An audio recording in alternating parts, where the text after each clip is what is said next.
اعوذ باللہ من الشیطان الرجیم، بسم اللہ الرحمن الرحیم۔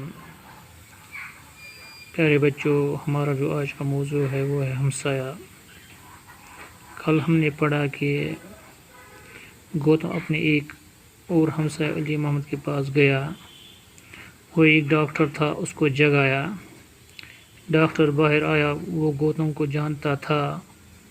اس نے حیران ہوتے ہوئے پوچھا، اتنی رات گئی، آپ کیسے آ گئے؟ گوتم نے بتایا، بابی کی طبیعت اچانک خراب ہو گئی ہے، اس کا دم گھٹ رہا ہے، سینے میں تکلیف ہے اور سر بھی چکرا رہا ہے۔ ڈاکٹر نے کچھ دوائیں اٹھا لیں اور گوتم کے ساتھ ہو لیا۔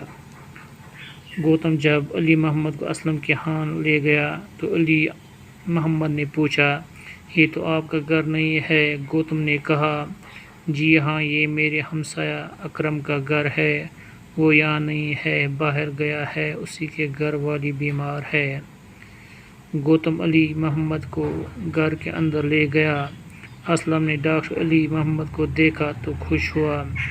ڈاکٹر نے اسلم کی امی کو دیکھا، انجیکشن دیا اور دوا کھلائی۔ اسلم کی امی کی حالت بہتر ہونے لگی۔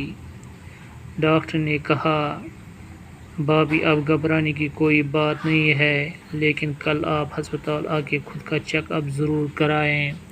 ہاں، یہ دوا 4 گھنٹے کے بعد پھر لیجیے، میں صبح آ کے دوبارہ دیکھوں گا۔ آج جو ہمیں پڑھنا وہ کچھ اس طرح ہے۔ اسلم نے ڈاکٹر انکل کا شکریہ ادا کیا۔ اس کی امی اب آرام سے سو رہی تھی۔ گوتم نے کہا، آپ کی فیس؟ ڈاکٹر نے کہا، بھائی صاحب، اگر آپ اپنے ہمسایہ کے لیے رات کی نیند چھوڑ کر میرے گھر آ سکتے ہیں تو میں بھی اکرم کا ہمسایہ ہوں۔ گوتم نے کہا، یہ تو میرا فرض تھا، اگر میں باہر گیا ہوتا اور میری بیوی بیمار ہو جاتی تو کیا اکرم بھی یہی سب نہ کرتا؟ ویسے یہ سب اسلم کا کارنامہ ہے، بڑا عقل مند لڑکا ہے، یہ نہ بلاتا تو مجھے معلوم بھی نہ ہوتا۔ اسلم نے کہا، واہ انکل، آپ کو نہ بلاتا تو کس سے بلاتا؟ رشتہ دار تو دوسرے گاؤں میں رہتے ہیں، یا اور کون ہو سکتا تھا؟